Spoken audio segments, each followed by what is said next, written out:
So I'm going to start from this book called Billionaire Habits, and then page 106. Page 106, and it says, I have a quote here. It says, "Wouldn't it be nice if everyone decided to face his or her own life and become wealthy instead of paying unnecessary attention to other people's lifestyle?" And on page 107, that's part 3, talks about investment habits. And so what I was trying to get at here is how oftentimes as people of color we're particular about other people. In fact, sometimes we mock people's poverty when we are in better. And isn't it amazing? Like people will sit there and start talking about other people, mocking other people's situations. Meanwhile, they are not even better than those people that they are making fun of. But in reality, we should focus our energy on building the habits of becoming a real investor. Somebody said something powerful about, and I agree with it, which is the fact that a lot of us are rather would prefer to look wealthy, would prefer to look rich than actually becoming rich. And that is an issue. Welcome, sir. How are you? Yeah, thank you. Please have your seat. Welcome. So we prefer to look rich than actually becoming rich. And until we work hard on things like this, and sometimes people will say, but Dr. Stephen, how do I invest when I don't even have enough? Investment is never about whether you have enough or not. It's really about the habits, the culture. If you're a consumer by design, all you will always drift towards is how do I consume? How do I consume?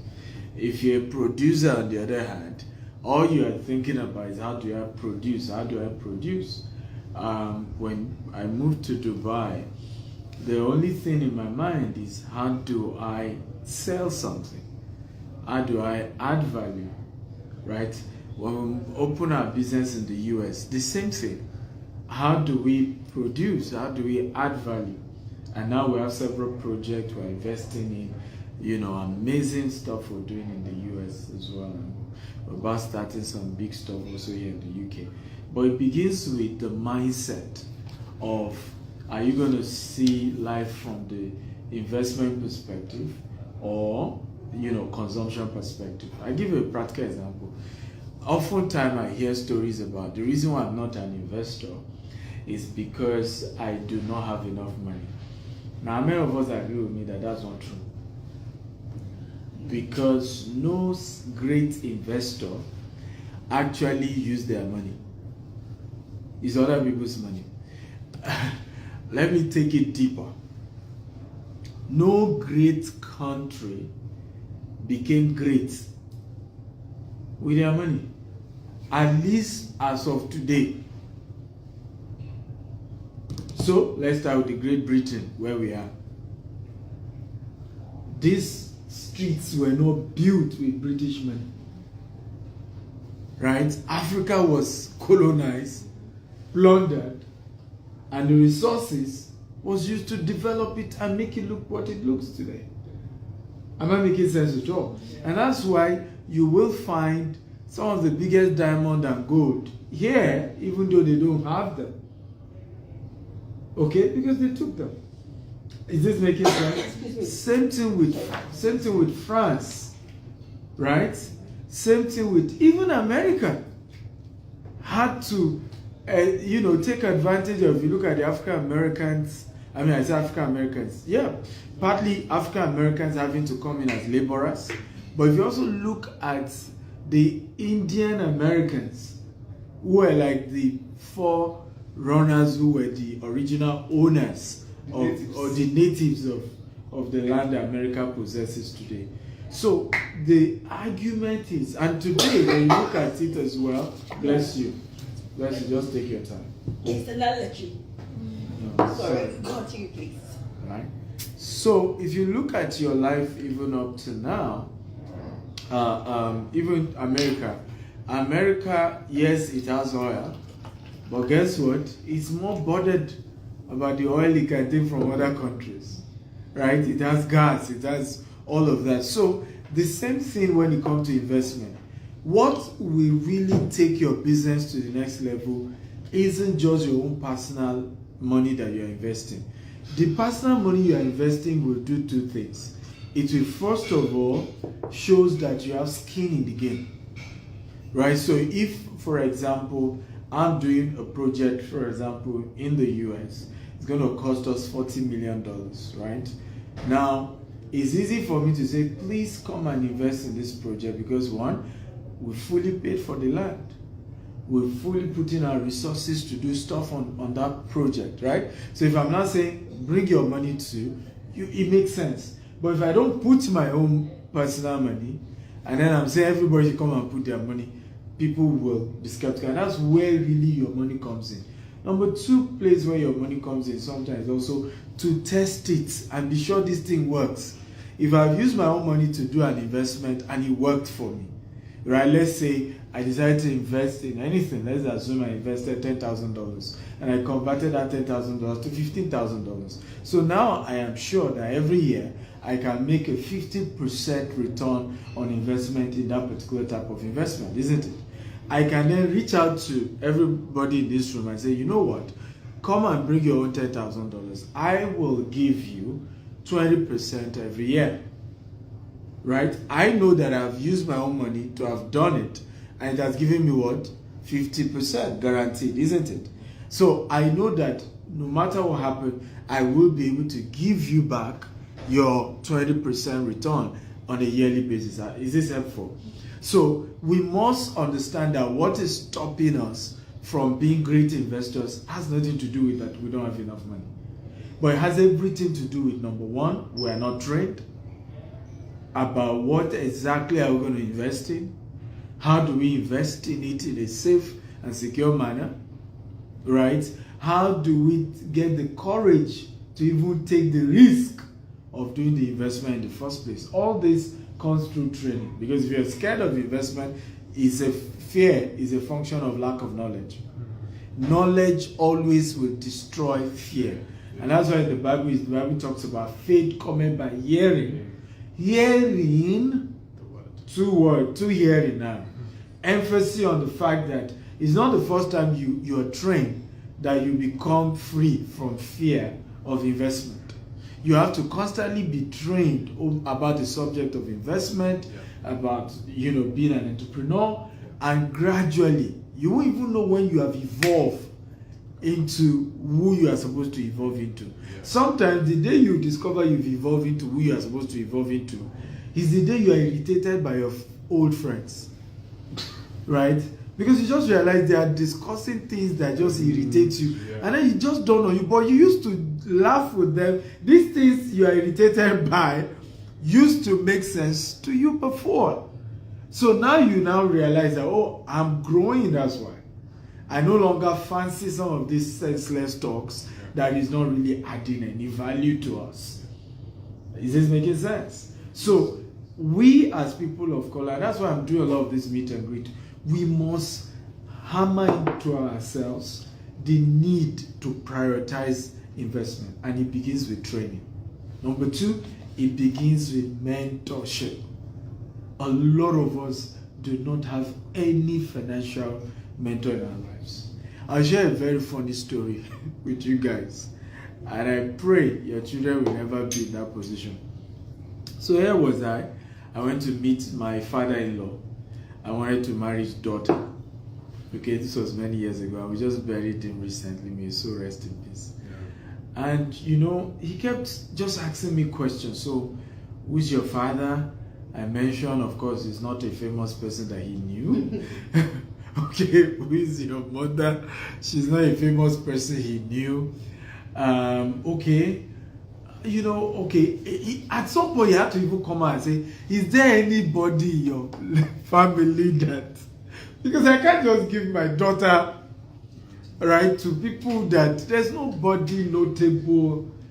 I could not... he went further to even say, okay, church-wise. Incidentally, he used to attend my church. So even church-wise, some of the pastors he used to know, right? He was even mentioning them. None of them know me. At that point, he said, you know, I can't give my daughter to. I said, you know, he said to them, this is not a responsible guy. You can't take care of my daughter, right? Now, the lesson from that, and that's why I shared that story, is that most of us in our lives, if we are not careful, we don't even have people that can model the definition of investment to us, or model the definition of legitimate wealth to us. The practical model of wealth to an average person of color is a politician. It's so bad. I have a video now that has been trending on social media because I challenged people in diaspora that you can't just go to diaspora and just keep thinking of how to get a job. Nothing wrong with getting a job. That's not wrong.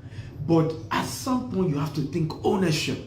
We are not going to end poverty among black people. We're not going to end racism among black people until black people begin to own. Empowered. Yes, they have to own. Right? And then somebody, I mean, it went viral. What I started seeing is people commenting and say, you see, the politician, what nonsense is he talking about? After people have stolen all our money. The assumption of majority of those comments was I was a politician. Because obviously I disposed someone today.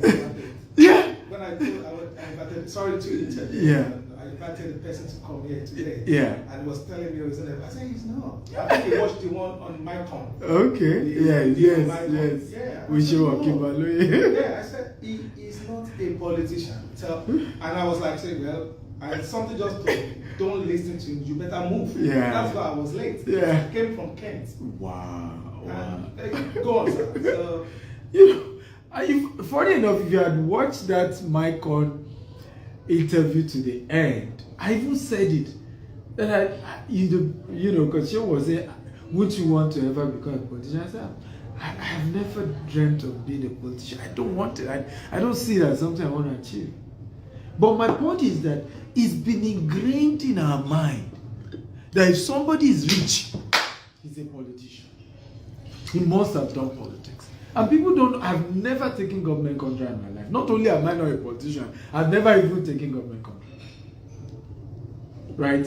But the point is, you see why we have to start having the right model of wealth. Because that's where it begins to start. That's why mentorship is important. If you don't have a model, you will keep convincing yourself it can't happen. That's why for me, early as a young man doing business in Nigeria, even when I couldn't afford to get closer, I had the right set of role models. One of them was Dr. Cosmos Maduka. You will never see me talk about a business role model that is a politician, right? Because from day one, I knew I wasn't a politician. I knew I'm not interested in politics. My dad had played party politics, grassroots politics. I saw how he destroyed his life because he was one of those who gave everything towards the 1993 election. MK Abiola in Maiduguri was the secretary of the party. He did everything, and we know how it ended. And he dashed his hope. He killed him. You know, he's still alive, but he never overcame, because you know how you've put all your hope that if this thing work. I mean, imagine being the secretary to the vice president of that election. So you know what will have happened. And incidentally, the presidential candidate is even a Yoruba man, and you are a Yoruba man. So you know what will happen. The kind of position they will have given you in that kind of government is critical. It's definitely going to be critical. Right? But it failed. So for me, I just knew I'm not interested in this politics thing. I want to look for people who made it legitimately. And I want them to be my forefront. And someone like Dr. Cosmos, who started his business with 200 naira, right? Those kind of people gave me encouragement to keep going. And that's why even today, as I keep expanding my business, when I get to a point where money becomes like it's confronting me. We had a project recently. We needed $150 million. I had to. I mean, one of the first person I had to go to his house, to encourage me was Dr. Cosmos, right? Because that was a big singular deal I've ever done, and I just needed that encouragement. And he started giving me a lot of deals he's been doing, just to encourage me to say, look, you can do it, right? You can do it. So it's important to build a culture of investment, but to do it, number one, training. Number two, mentorship. Okay, so who wants to go? By the way, you just join us. You can pick any of the book. We're just reviewing the books and then sharing what jumped on us from the book. So who is next to go? I can go. Yes. I can go? Yes. Awesome. You can. Okay? Yeah. Okay, awesome. One thing that really jumped out to me was where others see problems, I see possibilities. So I think definitely there has to be that appetite to be able to have that mindset that when problems are happening, there is investment opportunities, there's solutions and stuff like that. So this was from Billionaire Habits for Entrepreneurs. So even think about loads of stuff, mortgage, all this investment, family investment in all areas, business, church, everywhere. There is problems as well, and it's mainly to do with paying bills. But there's value as well, and that goes into the second thing that I got from it as well. They think win-win. Mm-hmm. So entrepreneurs, they have the mindset of offering value. It says if you must succeed in life, you must make sure that the people you allow in your circle are people who add value to you, and you in return add value to them. So I think building relationships with just that mindset of offering value, in terms of possibilities, problems, and then surroundings. That's where it comes from. Possibilities come from just seeing that need to offer value in any problem, in any situation. So yeah, that's from the That's book, from Billionaire Habits. The Billionaire Habit for Entrepreneurs. Yes. Right. So fantastic, because if you're going to be an entrepreneur, I've always said it that we entrepreneurs, we are just problem solvers, right? The whole concept of I'm an entrepreneur, it just means I am a person who solves problems, and that's why there is no money in analyzing problems. We do that a lot, particularly when it comes to the subject of Africa. You see an average African, the time I get the highest comment, I've gotten situations where I got the highest number of Twitter followers because I complained about something. Right? The day I offer solution, right, nobody is interested in following me for offering solution. But if I can just complain, and I think that's one of the things we need to work on as a people. We need to work on building the culture of wanting to solve the problems that we see, because the real value, the real money is in solving the problem. The money is not in following others to complain. One of the things I talked about in page 41 of Billionaire Habits for Entrepreneurs, chapter 7, is goal setting. I said all billionaires I know have habitual goal setters. Now, that's 41, page 41, Billionaire Habits for Entrepreneurs. Now, one of the funny things, and I think if you can take note of this and make it your decision and your culture, you will never be small, particularly if you follow through. All the billionaires I know always are obsessed about solving or about setting impossible goals. I'm talking of goals that nobody has ever solved. I give a practical one. Let's start with Bill Gates. When Bill Gates started his journey, if you remember, when Bill Gates started, he told all of us, who remember, that computer will be in every house.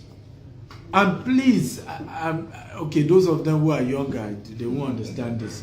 But those of you who are old enough, who had to learn computer in your 20s or 30s, who knows what I'm talking about, right? I mean, I remember when they brought computer to our house, how we started learning how to type. Yes, sir. Right? Younger people, they started typing from, right? Eh? We grew up with Exactly. We had to The get, keypad from your phone. Yes. The is there from the Yeah. desktop. we had to learn, you know, and then they say, yeah, use the mouse. It was fun. Hey, use the mouse. Yeah, then we type, right? Those were the background. But imagine someone was telling us then that computer that is something for the wealthy is going to be in everybody's house. That was an impossible. I mean, and that's why a lot of, I'm here to say single billionaire that at some point they've not called him a scammer. And some of them is even their relative. I remember meeting somebody who is into oil business. He said one day he was telling his relative, he said, one day I'll be bringing vessels into Nigeria. He said the relative said, Oma Jali. In Yoruba, Oma Jali. In other words, you are so going to be a thief. You will still steal. Because, and the person said to him, in our entire lineage, have we even seen a vessel? Talk less of claiming you'll be bringing vessel. I mean, what are you talking about? Guess what? Today, I remember asking the person, I said, how many vessels have you brought into Nigeria containing refined petroleum product? He said he cannot count. Those average of 20 billion every year at some point. Dollars, not naira. That's the same person family member looked at and said, you will soon steal because you're too ambitious, you're dreaming too big. Look again at Jeff Bezos. I mean, but let's even go to Elon Musk, my favorite now, at the moment. Right? When Elon Musk started shouting electric cars, all the car companies said, you met us here. Toyota said, you met Toyota here. Mercedes said, we have been on this. When did you start this car thing? And then you say you want to do electric car. Right? Even the things he's still talking about, as of 5 years ago, what's it called? Self-driving car was another argument he started. Right? That cars were going to be driving themselves. Right now, it's actually happening. Right? And everybody is now copying him. Right? And if you notice, every company he has there are always things that nobody has done. Okay, people are going to be going to Mars for vacation, right? The rocket that takes them will come back. All of those conversations are things that nobody has ever done. So, billionaires are goal setters, and they set goals that nobody, mark my word, has been able to achieve as at the time they are setting it. Wow. Nobody. And that's why it's easy for people to look at them and say, this person is a scammer. This person is shady. There's something about this person. You know, when he talks, there's something, right? There's something. All they are saying is that you are not normal. You're not talking like everybody else. Your goals are audacious. Your goals are ambitious. But guess what? That is how people build a multi-billion-dollar corporations. They don't do it by coming up with regular goals. They don't do it by talking like everybody else. They don't do it by coming up with goals that is like an average person. Right? They come up with goals that nobody can even dare to even think of, talk less of pursuit. But in that case, they don't just dream it, they pursue it. And I think that's also one critical thing I shared in the book, The Billionaire Habit for Entrepreneurs. The power of pursuit is very important. I shared a story in the book talking about a building, right? The first phase I'm into construction of any project we have is to do the 3D video. And then later we can go extra and then do what we call the model. It will be, on the table like this. It will show, it will be a replica of the house, right? But I shared in this book that imagine we just sit down and just continue to celebrate the 3D video and then the model, and never go to site to start digging foundation and start doing the dirty work of actually building. But we just sit down, we're looking at the designs. We will do it good. And that's what most people do. A lot of people will do their best to come up with goals, but they will never pursue it. They will never pursue it. Because what? Even the process of setting the goals at some point can become addictive, and you just enjoy having big dreams and fantasizing about, and fantasizing about big ideas, because the process of pursuit of that idea is more painful, more dirty, more rigorous, more taxing, and it comes with a lot of challenges, right? I'm building an estate in the US now, and we went for approval, and they were saying, okay, you know what? Well, the kind of design you have, you need to create another entrance, because you can't just have one entrance, you need to have like 2 or 3. Now I'm thinking, do I buy more land? How do I create a new entrance? So the process is one Richmond. Yes, right. Because I followed step by step. So it's a different thing to dream it, but the process of now actualizing it will still come with a lot of work, a lot of sacrifice, a lot of thinking, a lot of analyzing, a lot of sleepless nights. But guess what? If you pursue it, nothing can stop your dream. Nothing.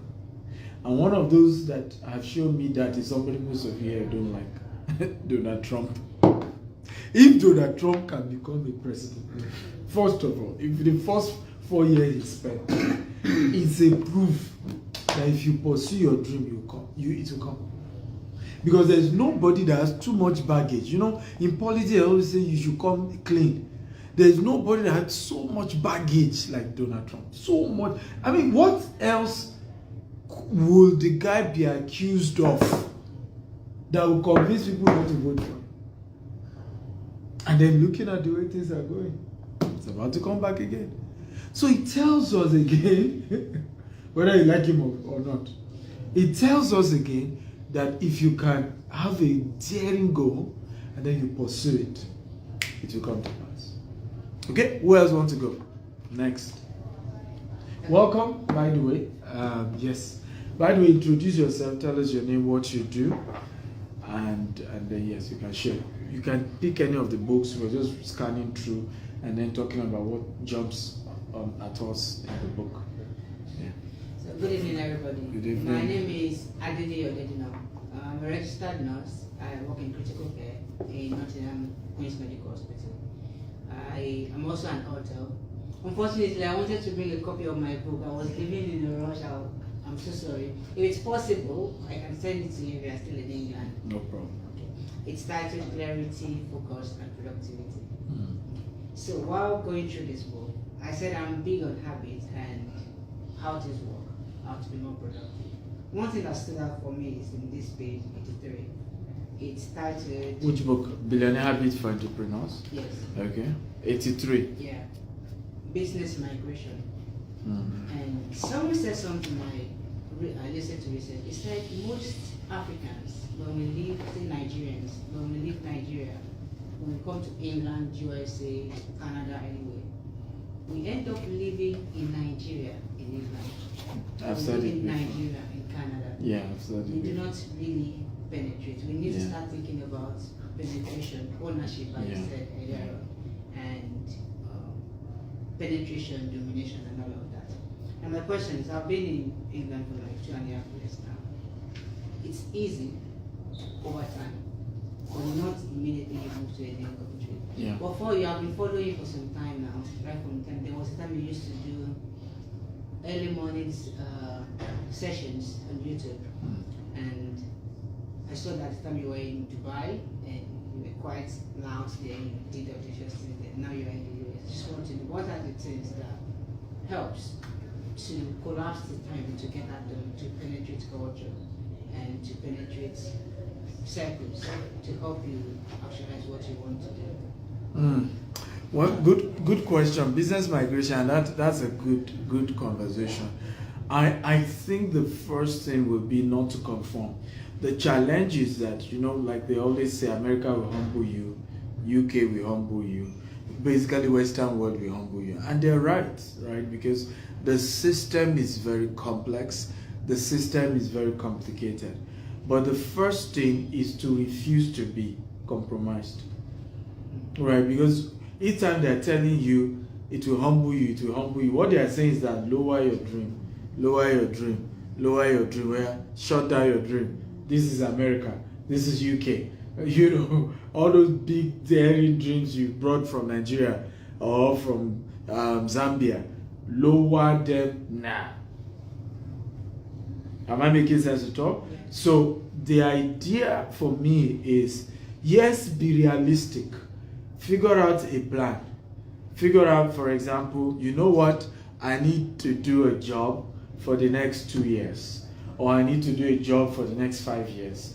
But while I'm doing the job, here is how much I'm contributing every month towards that dream I came with. Am I making sense at all? Here's how much I'm contributing every month towards. Now, even if that means I will live below my means, which is usually the problem. Most of us don't want to live below our means. We want to live above our means. And why? Because they tell you, use the credit. Meanwhile, what should the credit really be used for? Investment. I have a challenge now where I'm invested heavily in the US and I'm having to pay more for houses in terms of mortgage because they are telling me I don't have credit. Because in the last 9 years, everything I've done in America, I refuse to collect a credit card. Right? I've always had to do cash with everything. So, meanwhile, it's good to do credit, but for assets, but for investment. So we come here and we're bothered. Instead of you to say, you know what, what's the big deal? I will manage to be a tenant for a while. And even if I qualify for a mortgage, I would rather go for a mortgage where my tenant will pay for the mortgage. Am I making sense at all? That way, I know that the kind of house I'm going for is a house that must pay for the mortgage from what tenant is paying and give me some little change. I'm not trying to impress anybody that I have my house in the UK. Because there is nobody I'm trying to impress. Am I making sense at all? Why is that important? Hear this, and I'll tell you why that is important. Do you know that an average mortgage, the first money you are paying for the first 7 years is actually just to pay the loan? You are not even paying on the principal. In other words, you've not even started paying for the house. You've just paid bank money for 7 years. Interest. Yes, it's just the bank. They will take their money first.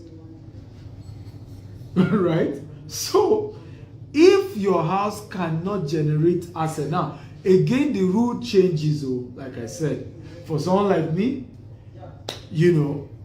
I have to have certain lifestyle because it represents, else I will not be the one affecting the opportunities I'm supposed to have. Right? I'll give you an example. I try to attract investors doing millions of dollars with me. Right? So if you say, oh, Dr. Stevie, I'm not in town, can I come to your house? Right? And then you saw me living in a 1-bedroom apartment. It has a way. Now, if it's a 1-bedroom apartment in the tallest building in the world, well, you won't mind. So, well, his family is not living with him here, so it makes sense. But if it's just a 1-bedroom, just in a normal neighborhood, now, even if you are thought of, even if you will now do the investment, instead of doing $1 million, you say, you know what, let's start with $50,000 and let's just see. But I'm saying, at the general level, when it's not as if you are like me, who is selling multi-million-dollar property, right? And you just are living your life. There is no point trying, okay, to go overboard. When some of these things, I tell people, always see house as a form of cash flow, including the one you intend to live in.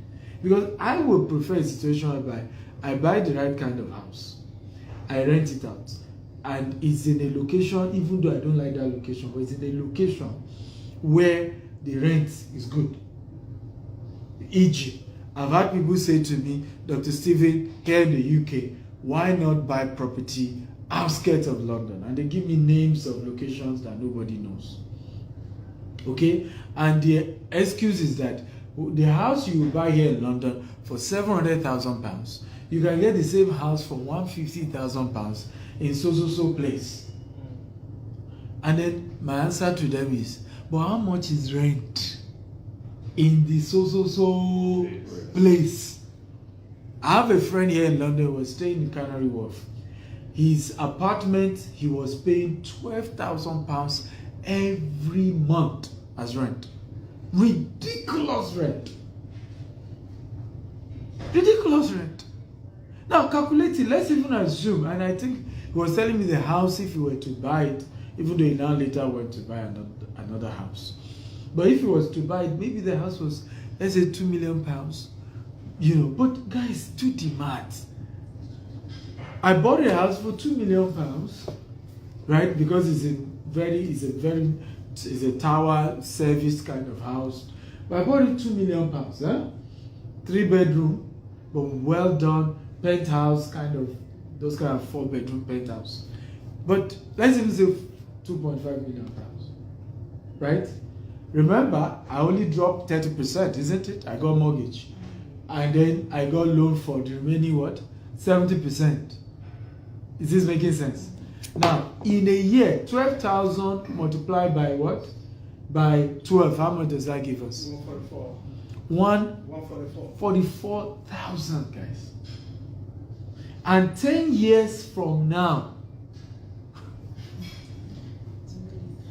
do you see? I've gotten 50% of my money back, cash.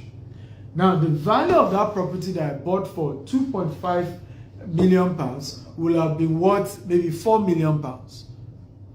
Do you see the kind of money I've made? Now, if you look at loan to value ratio in terms of what I actually contributed, I have gotten more than 100% of my money back in 10 years. Because remember, I dropped 30%. And I got... Are we learning here? So, but again, it goes back to a lot of mentality that need to shift, right? When you're in this part of the world. But the beginning is for you is to say, every month, if this my dream that I brought, right, to own things in this part of the world, to build wealth in this part of the world, will come to pass. And I'm not like Dr. Steve, because again, not everybody's like me, right? I could afford to go anywhere in the world and start my business with minimum $1 million, minimum, because I've built something big from where I'm coming from. Am I making so? Don't copy me. No, but it's good to say, because a lot of young people admire me a lot on social media, and they are not being realistic as to where am I versus where they are. I mean, I've put in 16 years in this company. 16 years of carrying the same company name everywhere. 16 years. Been doing business for over 25 years. Right? So, total different ballgame. But at the lower level is to say, okay, yes, maybe I need to get a job. But while at that job, every month I'm saving £500, I don't know how much is your income, £1,000 towards the real goal that I have, because I don't want to keep working for the rest of my life. I've seen people here, guys, let's be honest, in their 60s, in their 70s, and you just live in council houses, and they've worked all their life here in the UK. To be honest, the way this place is structured, if you're not careful, you're just gonna go that way. Yeah. Somebody like me, I tried so much to make sure I'm here today. I've been following you for a while, but if you're not careful, you just end, because the way it starts, you need to regularize your stay. That takes you ages to do that. Those dreams you came with, you're gonna drop them in the process of trying to regularize your stay. You're gonna drop them. Yeah. Before you set yourself up and start assessing finances and stuff like that, you'll be now asking, what am I gonna invest on now? Because that idea, when I was coming, I was like, oh, I like kids and children stuff. So I had in mind that staying here, I'm gonna open a luxurious supermarket for kids and all that. But by the time you came in, oh my God, stay 1 year, 2 years, begin to understand what the place is like. You just forget about those dreams. You can't remember them again. I think it differs from persons to persons, because many of us we come into Western world at a different phase, you know. Right. And the people that bothered me most are people who came in at a point where what they came with, they could have been entrepreneurs, but they just conform. Everybody just told them, you know, this is it, you know, be careful, don't deceive yourself, right? I'll give you a practical example. Every country I've had to go to expand my business, do you know what I did? I made sure I started as an entrepreneur before I regularized any of my stay. All he meant was I was going to pay more. I don't know how you understand. So it meant that if I was supposed to buy this house and my down payment could have been 5% or 10% because I'm a permanent resident. Now, because I'm not a permanent resident, maybe I need to bring 30%. Maybe I need to bring 50%. Am I making sense at all? But guess what? It eventually still worked in my benefit, because it meant I now had more equity in the asset. I don't know whether you get my point. Yes. But what most people are told is, forget what you have, what you are coming with. Just regularize. Just start taking debts. Enter the system, right? And then before you know it, you are not producing anything from this part of the world. You are not investing in anything from this part of the world. Because do we know, how many of you know, will agree with me that there are people who relocated to the UK, and from where they were coming from, they had at least £200,000 cash Yeah, there are few people that they came to this part with. It's possible. But rather than take, let's say, £100,000, commit it towards a property, right? And just buy it as though you're a foreigner who is what? Investing. And that makes sense to talk, because now you need to drop more equity. That's just what it means, though. Because whether you're a permanent resident or not, you can buy property. Can I say something? Right? No, let me finish. Whether you are permanent resident or not, you can buy property. Right? I don't live here, but I have investments here. Right? But people don't get to start those things early, because you are busy with, can I settle down? So what's happening is that in that 1 year I'm trying to settle down, I'm burning that 200,000. In 1 year's time, the entire 200,000 is gone. I'm trying to do this, I'm trying to do this, I'm trying to do this, right? And now, even to now get the kind of job that I deserve, I can't get it. Now, I used to run this big oil business. If I met someone in Manchester who was complaining the same thing. She had trucks, she was doing all business. She was saying, my pastor kept telling me, what are you going to the UK for? Here are you supplying oils to big companies, multinationals. You don't even need cash. She had a bank that was loaning her money to buy any, if she gets a demand for supply, even if it's worth $1 million, they were giving her the money. They said, no, I have to move to the UK. My children, move to the UK. Right? Now, the business she left back at home, of course, they ran it to the ground. Of course, you know, right? Yeah. Here, now, everybody says she has to go and become a nurse. Nurse. I mean, for Christ's sake. You know, I mean, not even about that. The issue is not the profession. The issue is I have never had flair. Our first degree was in engineering. You know, and then I want to be a nurse. It's not even, there's no flair.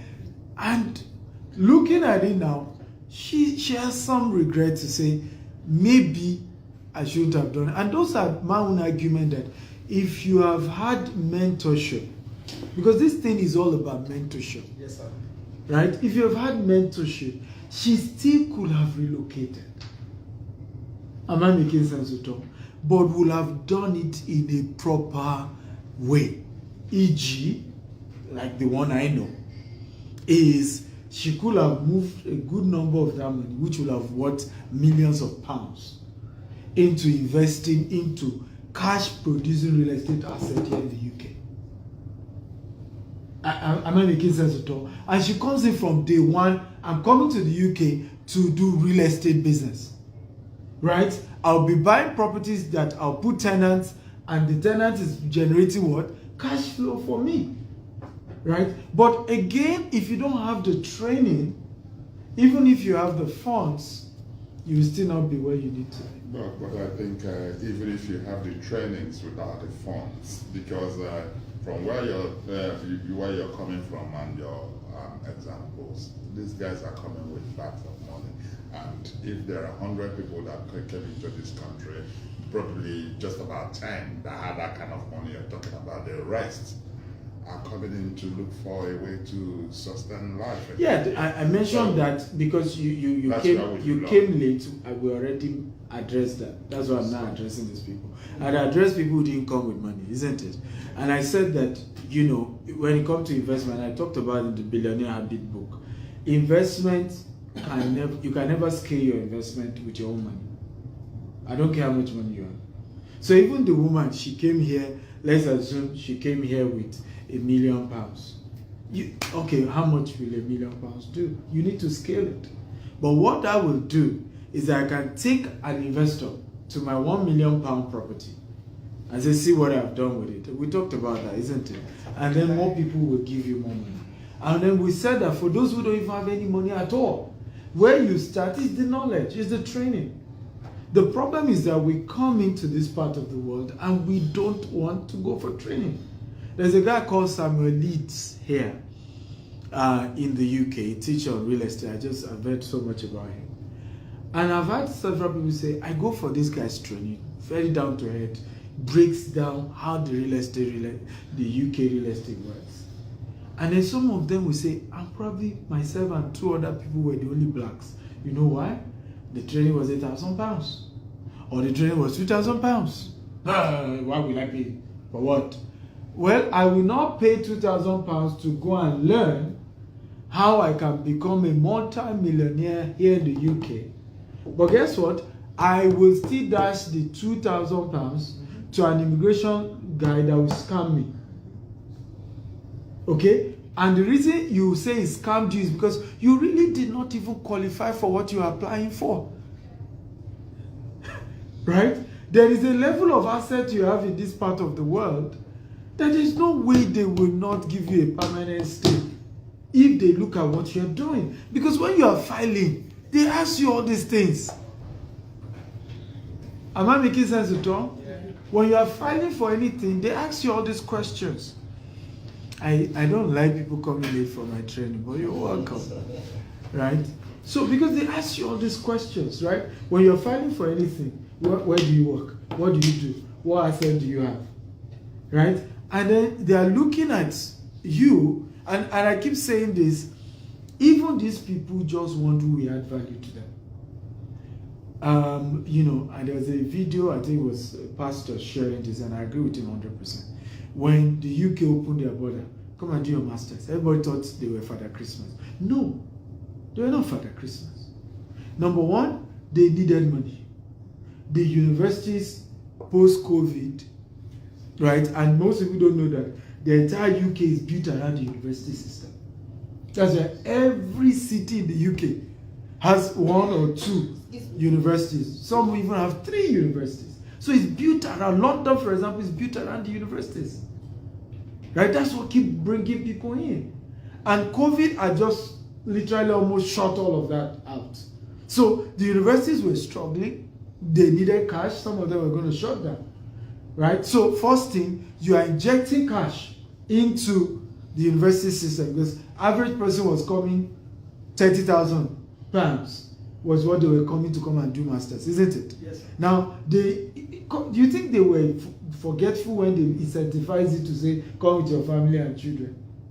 And then you can use that process to be. They knew what they were doing. Second problem they had, COVID mixed with Brexit also meant that there was no cheap labor. The economy was almost shutting down. It was almost shutting down. Most of our people who just finished masters here, how much is with the jobs they've gotten, how much are they paying? Is it not still 2,500, 2,500 pounds, 3,000 pounds at the highest? So, in reality, they knew even with your masters, you will still be willing to do cheaper, smaller works that a lot of their citizens are too lazy to do. Right? And at least you are more ambitious, and that way the economy is being kicked up again. I don't know whether this makes sense. Yes, sir. Yeah, I would like to have a response. My name is I'm Julius Olukunle. What do you do? Yes, I have a business of my own. Okay. The name of my company is Priceworth UK Limited. What do you do? So I'm a trader. Okay. I trade into imported goods. Okay. And I still work as well. I work as a social market researcher as well. Okay. And you said so much today, sir, so that I wish that a lot of us can really grab, but I was one of those that followed you, so I have picked a lot of things. So all that you are saying is just an icing. I've been in this country for a while, so a lot of things that you have said we related to it. But one of the best things I will pick from here, sir, that you have said that I would like us to go with there is this. When I got to the country, I entered into a wrong setting. If you're in the setting of cleaner, you will clean. Yes. Preach it. That is how it is. Preach it. So when I got in, the first fear I put to people was, why can't I do this? Why can't I do this? So it was really a setback, and there was a threat to push me out of the house. Wow. Because I don't know where to go, so I have to calm down. Yeah. And that cost me years. Yeah. But I still managed. Either whatever you have, I registered my company. 2 years I got to this company. Into this country. I registered the company, I have an account and everything. So there are leverages. The most important thing is, are you ready to pay professionals for what you are looking for? I missed that opportunity. You must be willing to pay. Yeah. Because that is the top notch. Yeah. Number two, the association is the key. I am here because of, I've not met you, sir, but I've read, I've listened to a lot of your podcasts. I followed you when you went to America, when Bishop Abioye was there, you know this. Yeah, because I have a desired future. So I need to do everything to punch to get to that vision. I traveled from Ireland yesterday night. Wow. To make sure I didn't miss this. So yeah, so that is how it is. If you're hungry for it, you go for it. So one of the things in this one, becoming a billionaire, land on a page, the topic, the chapter is chapter 5, and that is chapter 5, but I want to ask... What page? Page 35, I think. Yeah, 35. Yeah. Use evidence of your property purchase to attract the OPM, which is other people's money. Yeah. When I first got in touch with one of your friends, and you said, no matter the level you are, I don't know which of your interviews start. And I got everything. I went to Nigeria. I look at it, where can I start? I'm a Lagos boy. So I said, I can't stay here. So I visited a friend along the Babylon Expressway. And he said, oh, there is a place that's selling things. I didn't close. I know I got it. And one of the things you said, don't buy one plot. So I got 3 acres. Wow. That was 2020, immediately post-COVID. Yeah. So I went there because the business I was trying to do that I invested so much on because there's no mentor. About 60,000 pounds went down the drain. Wow. So no mentor, nobody to guide you. I still remain in the same circle of my friends. So I'm the only one that is raising my head. So it's draw me down, but I won't give up. So I bought the 3 acres, then I continued to. Then there was a program you did in Dubai. I wanted to come over, but because of work engagement, I still couldn't make it. Dunamis. No, sir. You're not. So that was that. So I wanted to know, because beyond that now, I've been to Nigeria twice this year, and I got another section, which is my question, sir. When will I begin to attract the external investors? Because I have a goal, I have a purpose, I have a plan. So in the Chagamu interchange, I have last year I got 5 acres, then went to Nigeria last month. No, this is July now. I went May.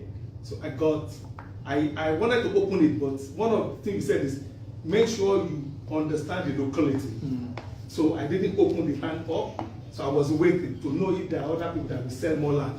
Because if I open it up, the people that own the land, they will take advantage of my opening it up. Yeah. So I went to Nigeria and I heard that, they want to sell an additional adjoining 2 acres. Yeah.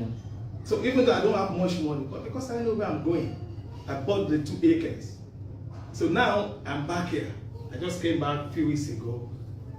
I'm not thinking of here again. Maybe because I have everything needed.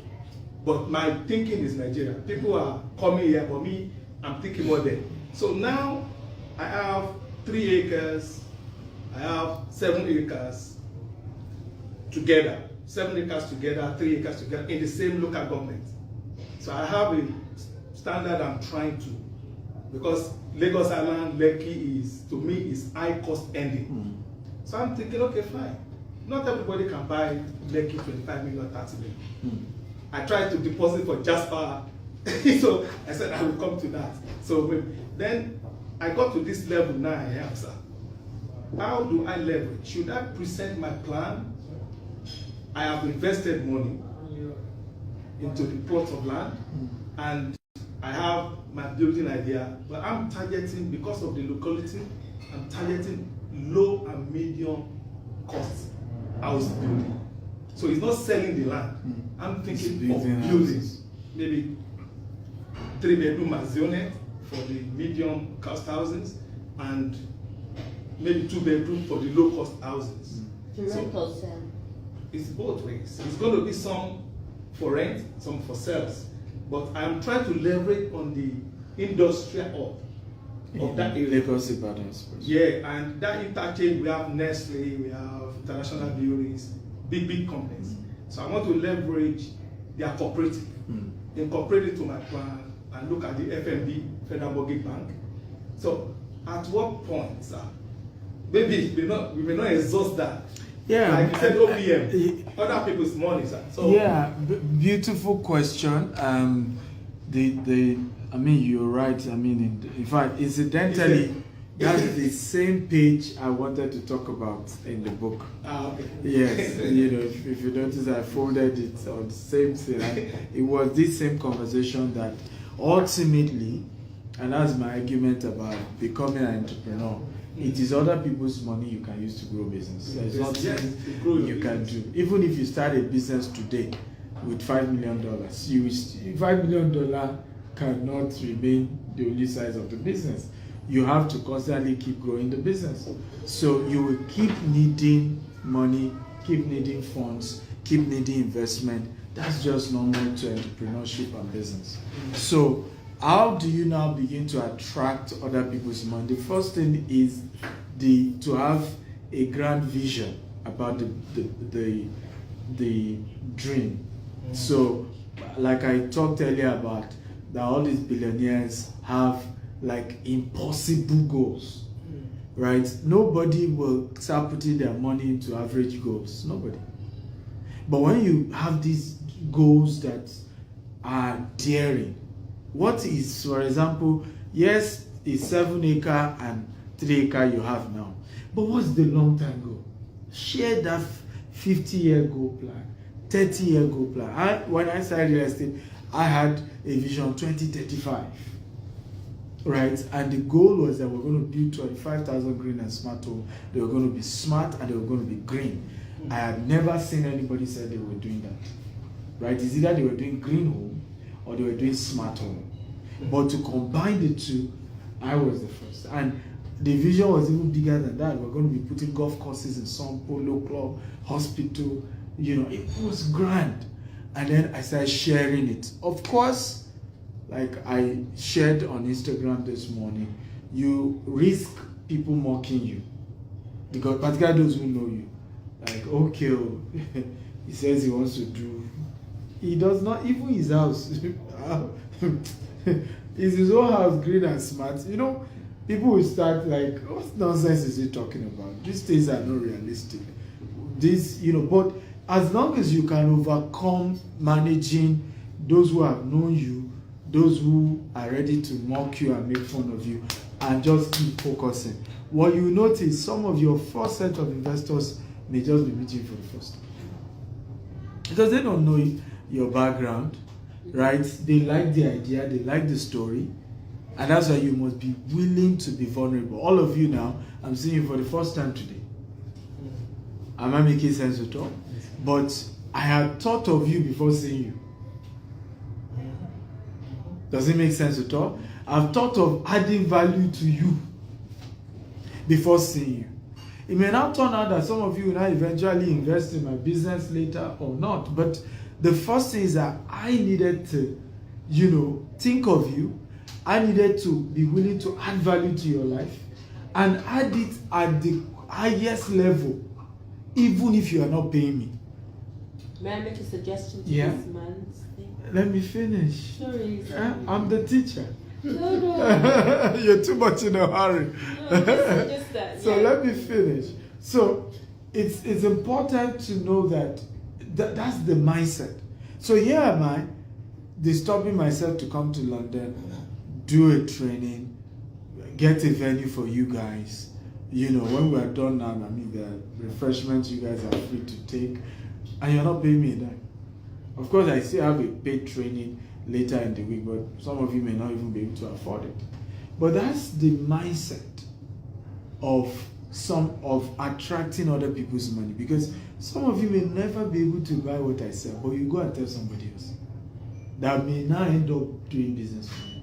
So you have to think of a bigger idea and just keep sharing, because you don't know which one. Just like the parable of the seed, some will fall in thorns, some will fall on good soil, some will fall on bad soil, but get the grand idea, so that whether someone can afford or people will say this is a novel concept that this man has come up with.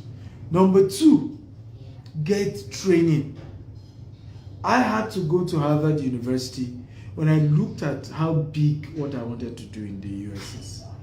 I had to do a 2-year course with Harvard University. I had to pay a man called Grant Cardone over $200,000. Right? $200,000 just for mentorship. Yes, one man, not God. Man. Was it worth it? I would do if it's not worth it. I had known it was worth it before I even did it. Right? And just like he said, you know, in the Western part of the world, the biggest weakness and mistake of people of color, we are not ready to pay for quality service. We're used to the fact that we came from a part of the world where things can be done based on relationship. My brother, I support your brother, give me something. Right? So we're in a part of the world where they're not going to do that. £20. The guy may be worth £2 million, but £20 to give you for free, he will say, what value are you bringing to the table for the £20 you've asked for? Am I making sense at all? Yes, sir. So because we then carry the mentality of just wanting things free, so we're not paying for trainings, we're not paying for mentorship. So like even you now, you can't do that without a mentorship. Right? So, well, go and register for Saturday and Sunday training because this is a meet and greet, right? The Saturday and Sunday training is a more detailed. She was in one of our real estate training and she can tell you how it was. You know, I think that's even why she wanted to interject and I'll allow you to address it shortly, right? It's very intense, very deep. But when you go through those kind of training, now you will have the answers to all of these things. Because even the training itself is a bragging right.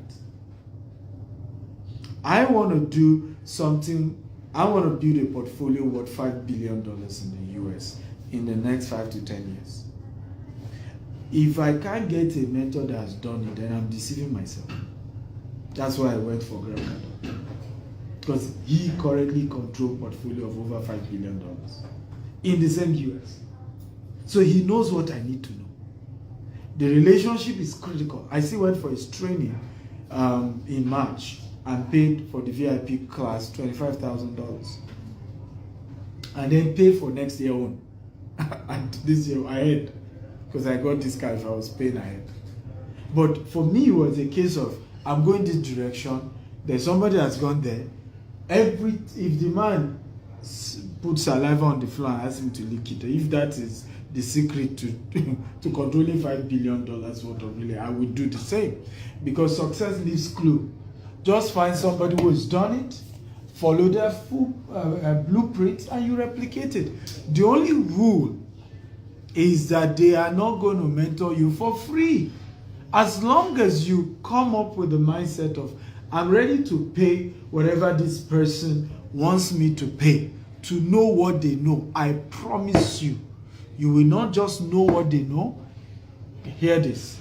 You will get to where they are faster. Not just get there, faster. That's the only shortcut. Because they obviously made mistakes. And because you have them in your corner, they say, no, avoid that one.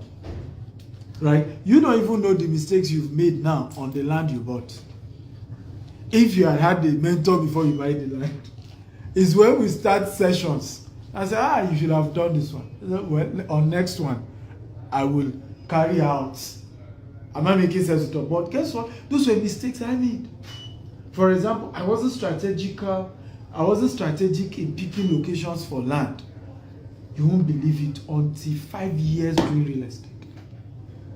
Now, my own mentees now, they are buying the most strategic location because I'm telling you, this is what you look out for, this is what you look out for, this is what you look out for. Now, obviously, they are growing faster than I am.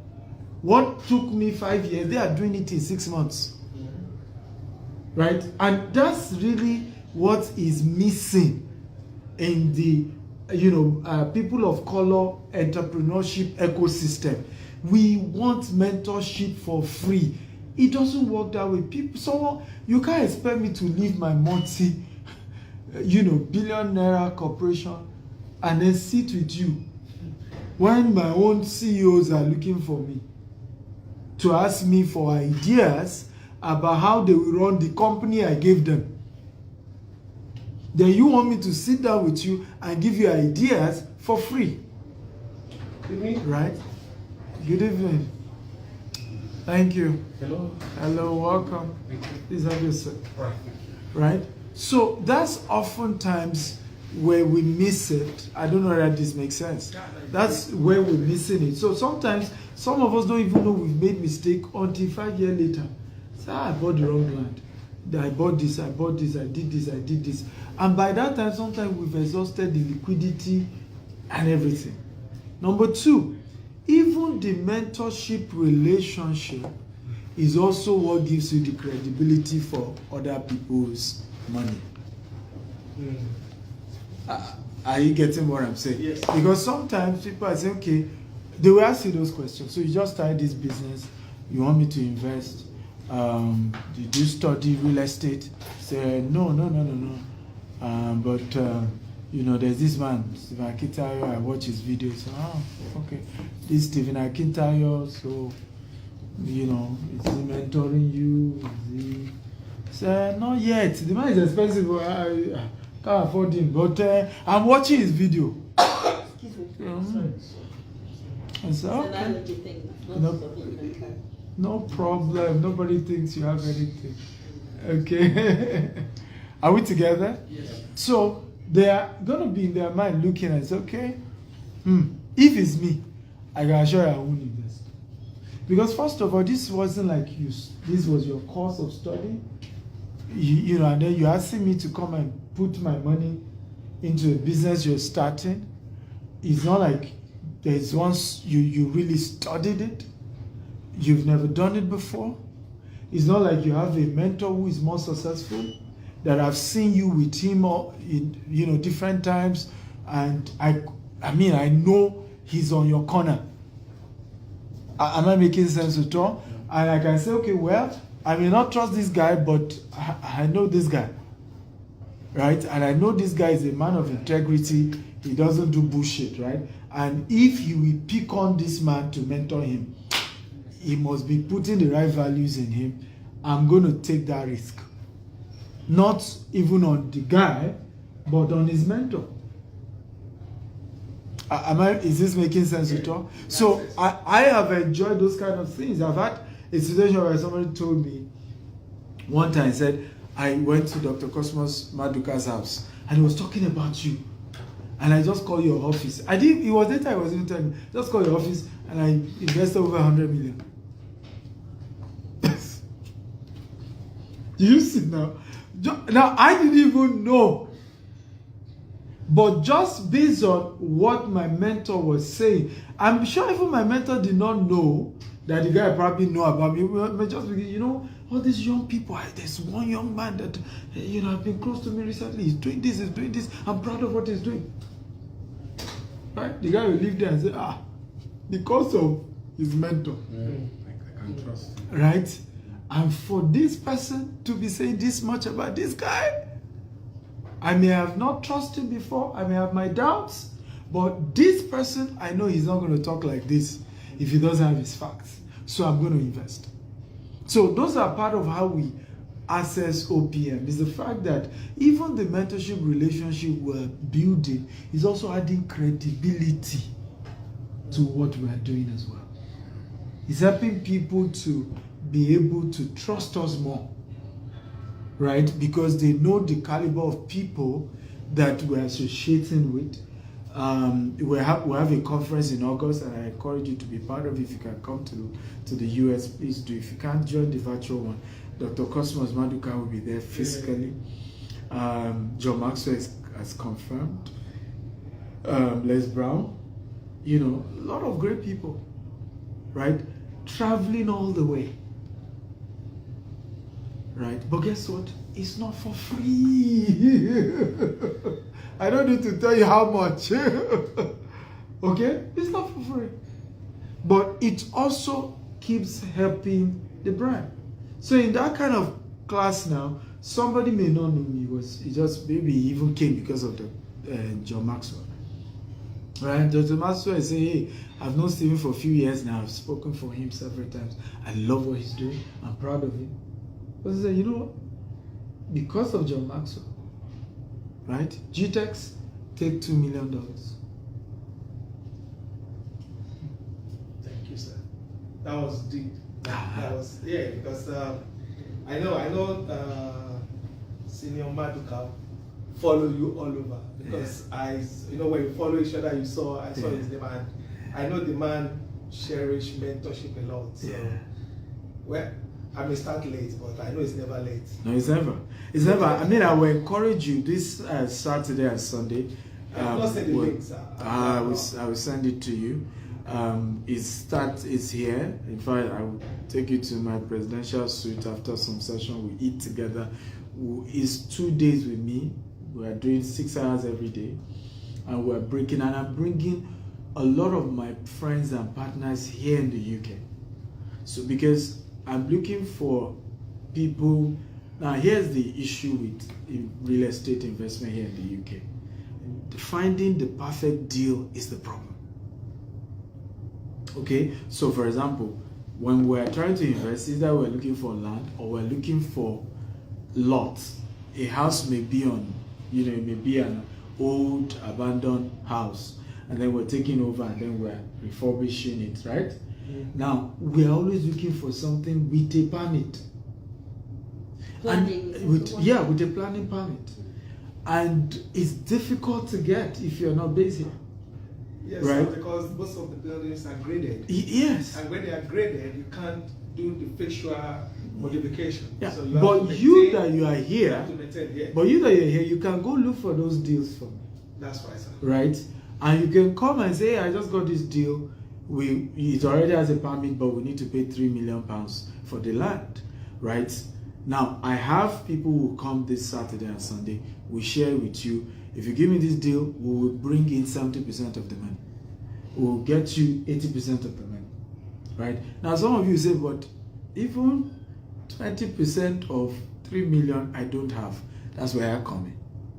I'm willing to partner with you on that. So you can just do maybe whatever, let's say, what's the 20% of 3 million? 600,000 pounds, right? You can say all I have I can bring is 50,000 pounds. I'll bring the remaining 550,000 pounds. We get the institutional funding for the rest, and we get the property, right? And that helps you. A partner is a partner. Nobody needs to know what you brought into the table. Am I making sense at all? And at the end of that deal, you get your cut, but not the cut that is important. The training, the exposure, the reference. To say, I'm an investor in that project we did in Southeast London. We did 8 units of. Do you see how you now start attracting investors? Because when you can show investors and take them there and say, I'm an investor in that project. I'm doing another new project. And for this one, I need X. If you invest X, I'll be giving you X every month. I met a Jewish guy here in the UK. Stinkingly rich. Of course, doesn't look like it. Right? I mean, this is one of those guys we use for hard money here. If I need 20 million pounds cash, this guy will give me. Jewish guy. But guess what? It's not his money. Right? All the other Jewish guys invest with him and he gives them 1% every month. That's 12% in a year. Right? In fact, no, not even 1%, 0.8% every month. So I remember telling him, I said, that's too low for my Nigerians. Because they Stephen, give me some Nigerian investors. I'll give them 0.8. I said, they will say it's too low. He said, but if it's higher than that, that's Ponzi scheme. I said, I know. But they won't listen to me. Nigerians want. I said, my African people, they want big money. They don't care whether it's Ponzi scheme or not. Just promise them a higher return. He said, but that's why they are scammed. I said, yes, I know, but I've been telling them too. They just don't want to listen to me. But my point raising that is to show you how wealth is created. It's not your money. So how does that Jewish guy convince all these other investors to? He shows them the deals is done. Oh, we get this money from you, we put it into this, we make average of this, out of what we make, we're paying you this. And once it makes sense to the average investor, they will invest with you. That's the same reason people invest with me. They see me every day with my project, they see me launching this, launching that, ahead of this, talking to investors, there's nothing secret about it. 0.8 Right. times 12 is 9.6. Am I correct? Yeah, Yes. it's a good one. It's a good return. It's a good return. It's a for very year. good. It's a 1 year. good. That's a lot.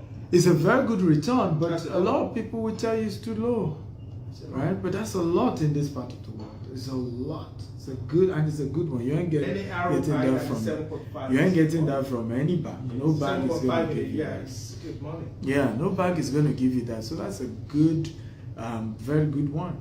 But again, that's why mentorship is important. So I take the last question. I will sign the books for those of you who are getting it. It's $47 on Amazon. And that should be about 30 something pounds. I think 38 or 30 something pounds. But I give you discount. You can have each one for 30 pounds. If you're getting the 5, I'll be giving you for £120, and then giving you 2 bonuses if you're getting the 5. You will also get, I have a university called the Stephen University, where all my courses, right, over 1,000 courses are there. right, on subjects like real estate, e-commerce, cryptocurrency, forex, name it, they're all there. But not just that, I had to get people like John Maxwell, Brian Tracy, Les Brown, author of Rich Dad Poor Dad, Robert Kiyosaki. All of them did special courses for you guys also on that platform, right? So you are able to take a course, you do a quiz, and you get certificate for every course, that you do on the platform. And it's $247 every month on that platform. But if you're getting the 5 books, you're getting 1 month access to the platform for free. That's one of the bonus I'm giving those of you getting 5 books. Second bonus I'm giving those getting 5 books is access to the audio and the video version. We have some of them masterclass for each of the books, and as well as audio, because I know most people don't like reading, right? If it's paper reading, they prefer audio. You put in your car, it's on your phone and things like that. So you will also, but that's only for those, because we sell the audio separately.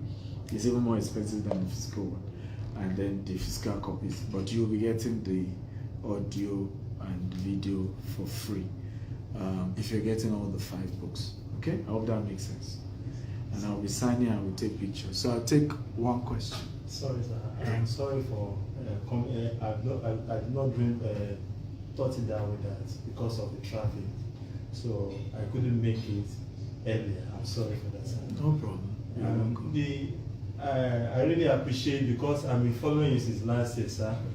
And because of your, via YouTube and Instagram. And that's what made me to take a growth step. Was not last year, around last year, September.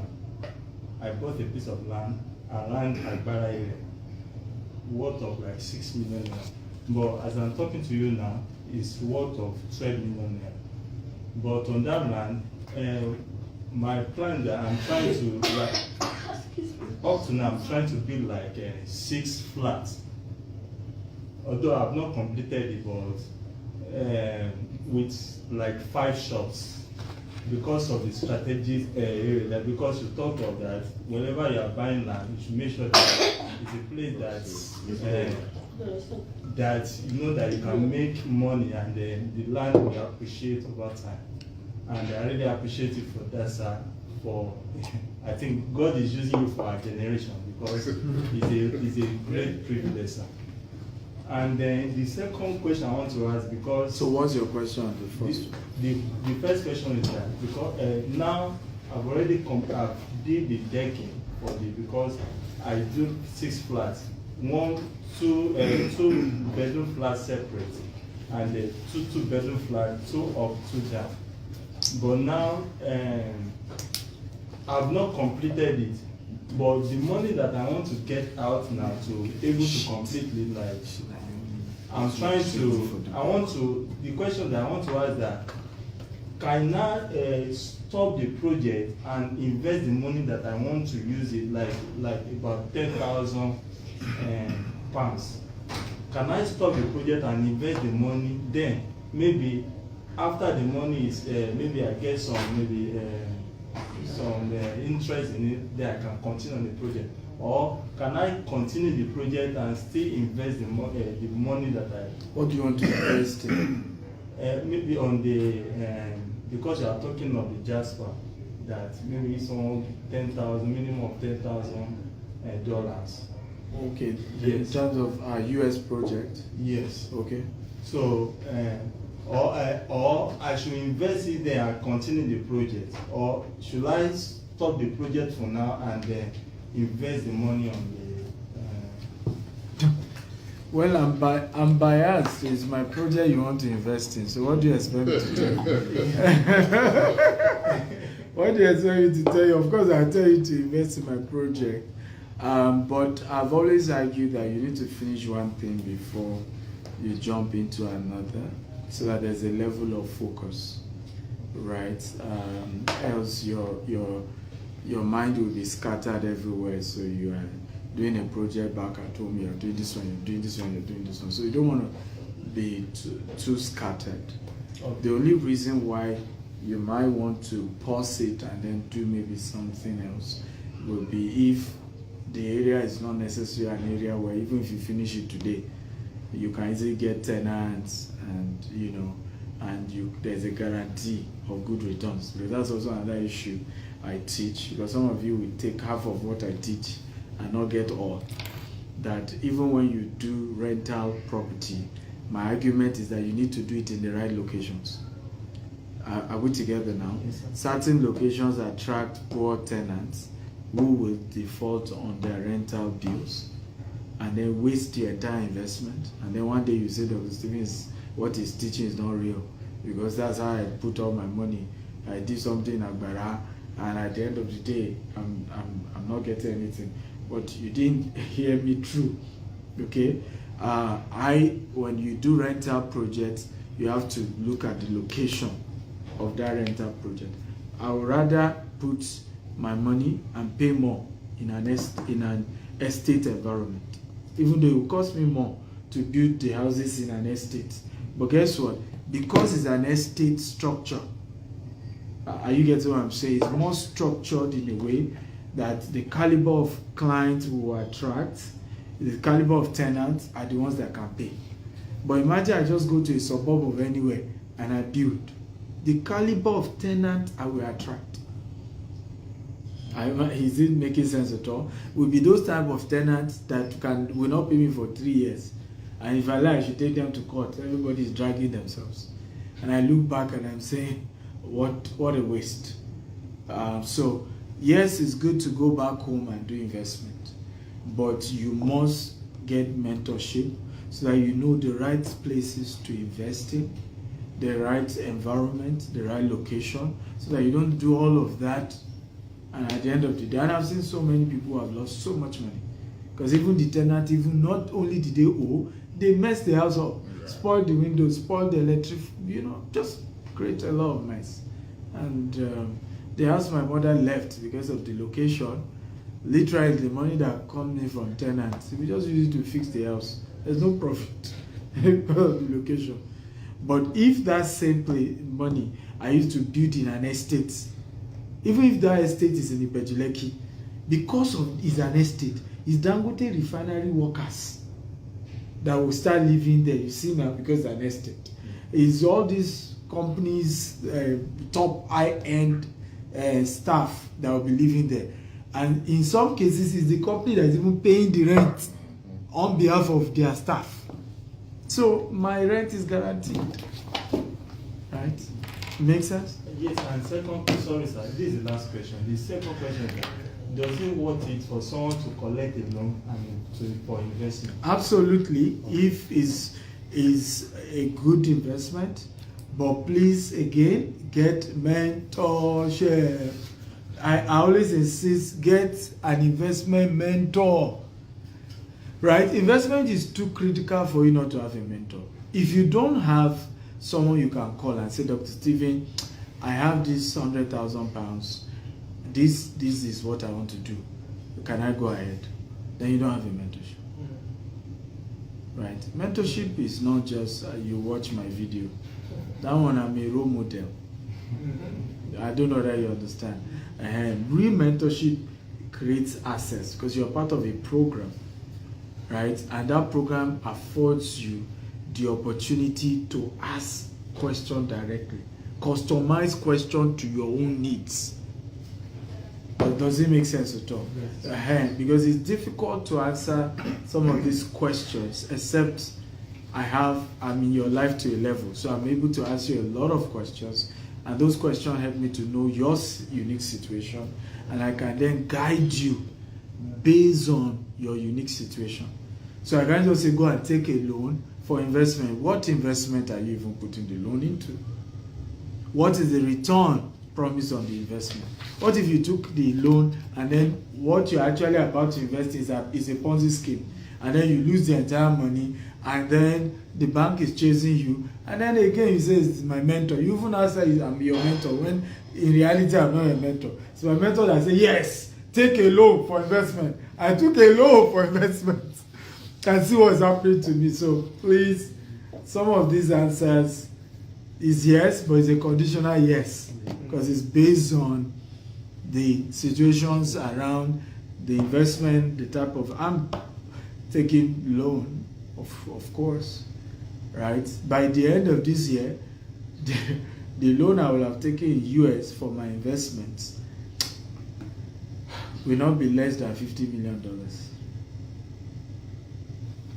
Okay, for my US investments alone. So yeah, but those are properly structured, calculated, investments.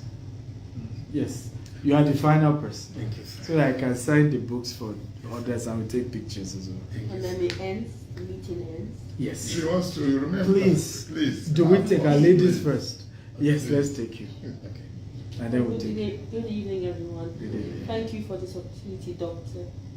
I will not say much, but there are two things I want to emphasize. You have identified the problems, and I look at other races that have come to England.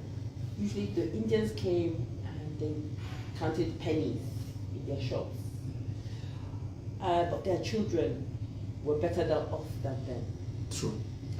So right now, our own people came and they're hardworking. Sometimes they have more than 2 jobs. Sometimes they have up to 4. And I'm proud of our people. I'm talking about Nigerians. I'm not talking about other people I don't know, but the ones I do know, like Nigerians. I'm very proud of what they have achieved so far. But they could have done better, as you have rightly said. Now, I was on Instagram at 3 a.m. this morning, and I noticed, because there's a high cost of food here in England, especially after the pandemic, not as high as Nigeria, of course, but, then I saw a midnight market that a certain Asian country has established where they sell rock bottom price food. And I was like, and it came on at 3 a.m. Not many people will be awake by then. So my no question, it's just that my point is, we, especially our children here, I don't have children, fortunately, yet. I believe there's still hope in that area, but the children of our people are being, they don't have the mentality of someone that, their parents that came from Nigeria, whose main this thing was to just come here so that their children will get the better education or better opportunities, etc. Now, what I would like to ask, is it possible for us to target these children? Because the young shall surely grow. Is it a good idea to maybe go to schools or churches and target youths? The youths, I say youths are from teenager to 35, 40, 35. What do you think of that idea? That's one question I have. The second question is, are you looking for apart from the opportunities here, you have mentioned all the offers for, I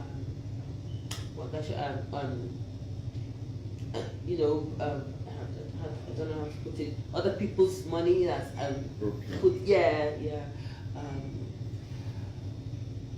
do you have any need for like a person like me, because I have free time right now, I'm studying for IT, higher level IT. Do you have any gap in the, not gap or opportunities, apart from investment, opportunities that you wish someone to fill on this side of So you mean like a job opportunity on a part-time or volunteer basis, I guess? something like that? Yeah. Okay, well, to your first question, yes, I think it's a good idea to focus on young people and try and see how we can invest in them. Our youth needs to be taught how to prioritize investment, build wealth. So it's a good idea. Going to schools, going to churches, and I think it's a good idea. Absolutely. it's a fantastic. Our youth are misled. I'm not misled. That's a bad word, but they are not. Yeah. Prioritized. I don't know how to put it. They are not. Their vision has fallen. Yeah, but you're right. Somebody has to do something. So maybe God is calling in that direction. So hear the call of the Lord and do something. That's okay. That's And because then to your second question. Yeah. At the moment, no. I have a lot of. I'm blessed with a lot of volunteer people. He's one of them. He's probably the oldest, 9 years ago or something. Since 2017. 2017. 2017. Christmas. So if 2017 till now, so that's like 7 years. Okay, so I've had a lot of great hands, and we have like a pool of people like that who volunteer when I have stuff. They're always around. They're always. I've registered to be an agent of sales. Beautiful. That's good. So yeah, those ones are there, and for now, that's where we are on things. One last question for me. Your sales agents, who is the best of the best? And why do ask Mr. Goke? He's the one that can answer that question, because we don't have like the best of the best. We have like a group of the best, right? So. And what do they do? One or two things you could suggest? Ask Goke. He's better because the program you are in, they can mentor you actually. Okay. Yeah, so he can link you up one of them to put you through, and each individual will have to tell you what they're doing to be among the best. Yeah. Okay. Yes. Okay. Thank you, sir. I'm Dr. Japheth Omaye. Yes. Where are you from? I'm from Kogi State in Nigeria. What do you do? I do many things, but principally I'm a consultant. Yeah, I'm an independent medical consultant. No, in social works. Okay. I do social work. I'm not a medical doctor. Okay. So my PhD, I have a PhD, that is a doctorate there. So I've worked in it's not about me, I just wanted to mention my name. Thank you, sir. So first, I want to thank you so much for having this opportunity to meet you today. I have followed you for about 3 years from Nigeria. I'm actually a GTEx associate. It's just that I have not really been able to strike the deal that I wanted. Okay, so that I was part of your team. I have some level of training, and then I've read a good number of your books, but I have them in soft copies. Yes. Thank you so much for the fountain of wisdom that you have, not just social media following. I've read your books. I was enrolled into the Stephen Akintayo University. Good. I've taken some courses there. And how is it? You like it? Of course. If I didn't like them, I wouldn't be here today. So yeah, I can boldly say that I love the content that I've been exposed to there. But this is my first time of having the opportunity to come this close in terms of a physical meeting. Okay, I came from Nigeria just last year. I'm not long here in the UK yet. Okay, so my interest first is, of course, wanting to learn from you, because I was looking for opportunity to create wealth and to multiply wealth. Okay, yeah, I make some money from my consulting work. I also run an NGO, and that is where I've developed my experience that I'm now using for consulting. So what brought me to the UK here, I'm doing consultancy work for the University of Success. I'm mentoring some community-based organization for sustainability. So I get some money from consulting here and there, but I'm looking for a way to multiply wealth, not just what my skills brings in. And that is how I started thinking about what I can do in real estate. Okay. I'm from Kogi State in Nigeria. I have some property back in my state where I come from. So it is looking for how can I learn and what can I do to make investment into real estate that brought me closely to follow you. And it's the same thing that I see brought me here today. So not really a question, but to say that, hey, I admire your person, I admire your strategy, and I admire how you have done your businesses, and I really want to have a closer followership. That is the reason I came here today. Then my question will now be your property in Abuja. Actually, that is the property I've tried to market while I was back in Nigeria. But I'm actually interested in making my own direct investment. Okay, I've not really had more recent information update about what happened. So I really want to have an update. What is it with the property in Abuja, any work, and then what is the state? Are we still pushing it? What is the opportunity to make investment into that property? Because that is the area I'm very much interested in. Thank you, sir. You're welcome. Well, it depends. I mean, GTES is always launching different projects. We're always having different projects. So I don't even know which one you're referring to. But all our sites, there's always constant work. You know, even the Kuje one that was the latest, they're already doing the fence work already. The one by the airport, is it Jasper? Yeah, Jasper since been fenced. It has its gatehouse. In fact, our office in Abuja is now in Jasper. Okay. You know, fully functional. I mean, solar, internet, everything. So yeah, we're always moving. Sometimes I think maybe because most of you follow me more than the company, so it is where I am that is more loud, right? Our expansion in Nigeria this year is the largest in 16 years. I mean, even in the east, we're not in Enugu. Yeah, exactly. We're not in Enugu, we're in Imo. So we're targeting Christmas because we know most of them come Christmas. We want to do heavy. If I deploy to go with private jet, all this will be Cubana and Fuji.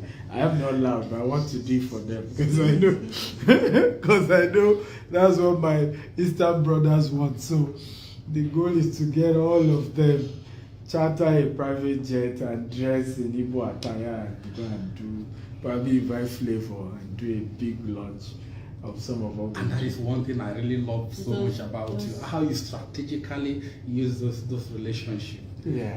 Thank you. Kana is our brand ambassador, you know. Who are those in diaspora who wish to buy from their relations back home? Yeah, I mean, all our properties people can buy from anywhere in the world, and we send their documents to them anywhere in the world. We partner with DHL. DHL is our partner.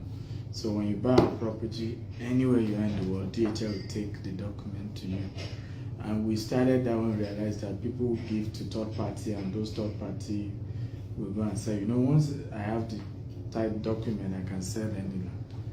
Right, so sometimes people send relations to come and collect documents, and those relations end up, you know, taking advantage of them. So now we only send your document to you directly, and the document is sent to you anywhere in the world. Right, so we have a CEO. Yes, talk to. Call Goke now. You got Goke's number. So the properties in the east, are they going to be as nice as the ones in Lagos? Why would they not be? And are they off plan as well? Yes, this is land we're selling for now in the east. Call Goke, right? Because I realize a lot of people just want me to answer all the questions. Meanwhile, we have CEOs in charge of each subsidiaries.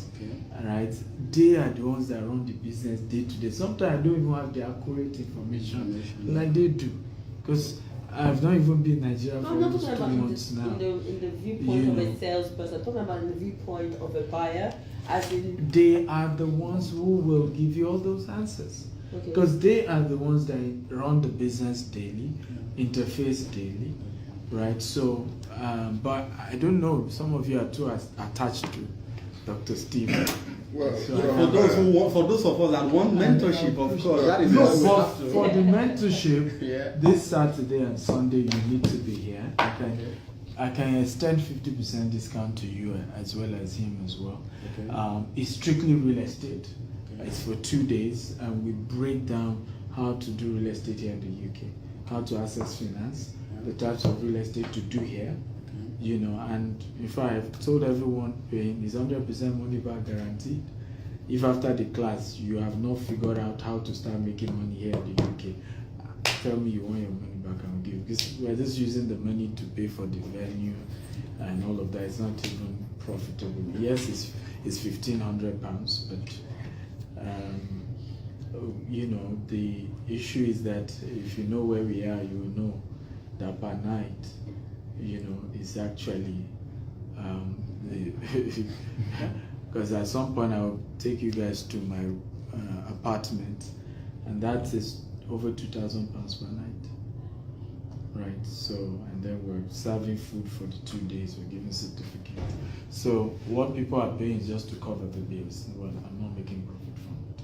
But I promise you it's going to be a detailed analysis. I'm bringing a gentleman called Samfongo who will break down how to source for real estate deals here in the UK, how to use auction, right? Auction is one of the fastest way to get properties here in the UK. So it's really going to be a very in-depth, practical, and life-changing class. I mean, you will leave the place now knowing ways you can at least start making money from real estate here in the UK, and by extension, Nigeria as well. So we're also going to be giving the video courses for the Nigerian course as well. So all these questions you're asking about Nigerian stuff are answered in the Nigerian real estate masterclass. Make sense? Just a quick one before you tidy up. In Aba area, I think I heard you say something about Aba area. Yes. Are you guys looking to get somewhere, a place, or you have already? Yes, so we have already, and we are willing to get more. We have already in all the eastern states. Yeah, because I know. So please, if you are getting the book, stand up, let them see you. Talk to him. You can pay to him, and I need your name, email, and phone number so that for those of you that are sending the link to the university, the audio, and all of that, they can send it to you. And then once you've paid, please bring the book out and sign for you, and then we take pictures. Okay. Please, when the gentleman is back, I want all of us to sit down, and then we'll take pictures from the outside. Hello, sir. When the man is back, we'll open the door, and then we'll take picture, just show all of us. I think it was about 2010 or so. So there was this my guy. He was working with GT Homes, Chidi Ogunta. He was the guy that first of all mentioned tire. One's £30. One is £30, and then if they are getting the entire 5, it's for £120. And then they will be getting the access to university and to the audio and video copies. Yeah, Chidi was telling me, I think he was asking me for 2 million then to invest in GT's homes, you know. So by then I was running around to come off the country. So it wasn't a good deal for me that time. Then after a few years, I started seeing you online and all that, and you would know me very well if we go down the line, you know, my messages and stuff, full conversations and all that. So, but I didn't follow up because the first time you did a program in UK here about doing this investment, I couldn't. But I went back to Nigeria to start building my own, you know. So it was a mistake because I know you did say, don't do that. It was a mistake. You did say, don't do that. But I just wanted to, like, you know, it was the big deal? I can do it on my own. You know, this man just want to collect our money. To be honest, I'm stopped now. It was a 5-bedroom duplex. You know, it's got library, gym stuff. You know, but I just roofed it and I stopped. Why I stopped? Because number one, I begin to feel I tried a lot of money. I think a lot of money have gone into that project without finishing. Yeah. So I'm tired of continuing with it. I was now thinking, had I invested this money somewhere that would be, you know, making money for me, probably I should be all right right now. Very true. So that's even the more reason why I said, no, I will see Dr. Steven this time around, and let's talk the way forward. We really need to. After this, no problem. Okay, let's take pictures. Everybody will look that way.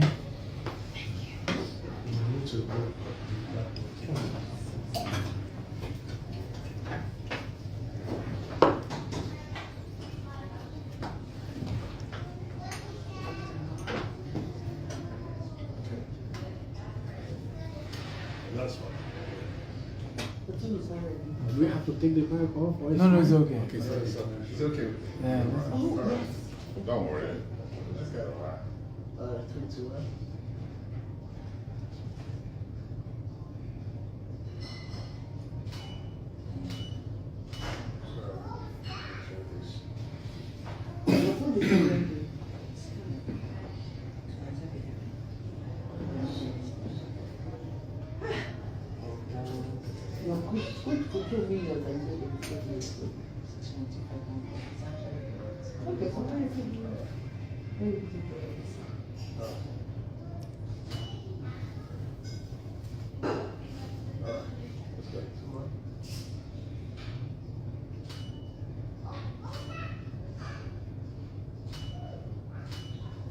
One more.